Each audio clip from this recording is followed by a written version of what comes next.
Vous aimez les animaux? Et je suis indifférent à la cause animale. Et je suis indifférent à la cause animale. Et je suis indifférent à la cause animale. Vous aimez les animaux? Oh, j'ai plus rien à Zemmour. Si vous êtes obligé de dire quelque chose.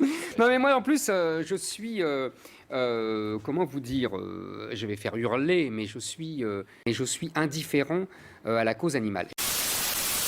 Vous aimez les animaux? Sans aucune transition. Pourquoi vous regardez Vous aimez- Zemmour Chacun a sa croix. Hein.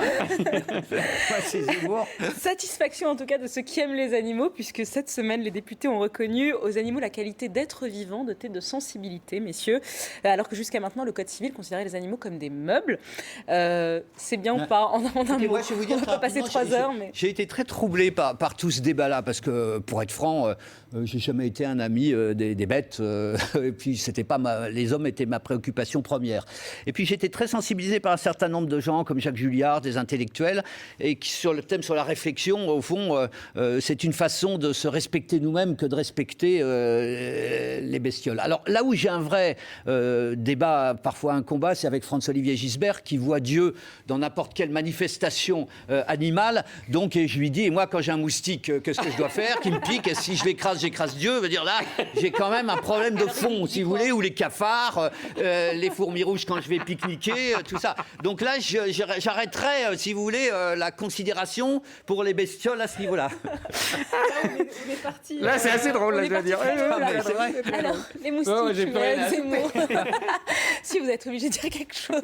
Non mais moi en plus je suis comment vous dire je vais faire hurler mais je suis indifférent à la cause animale. J'ai bien compris la comment dire ce qui se passe philosophiquement. C'est-à-dire que c'est la remise en cause du cartésianisme.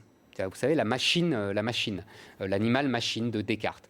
Donc là, on sort de 4 siècles, c'est philosophiquement sidérant. Non mais, franchement, c'est un peu bluffant, quoi.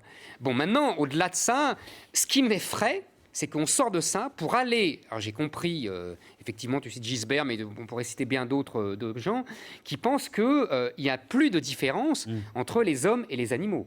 Là aussi, j'avoue que je reste un peu éberlué. Father, Father, Father, help us and some guidance from above. 'Cause right now people have me questioning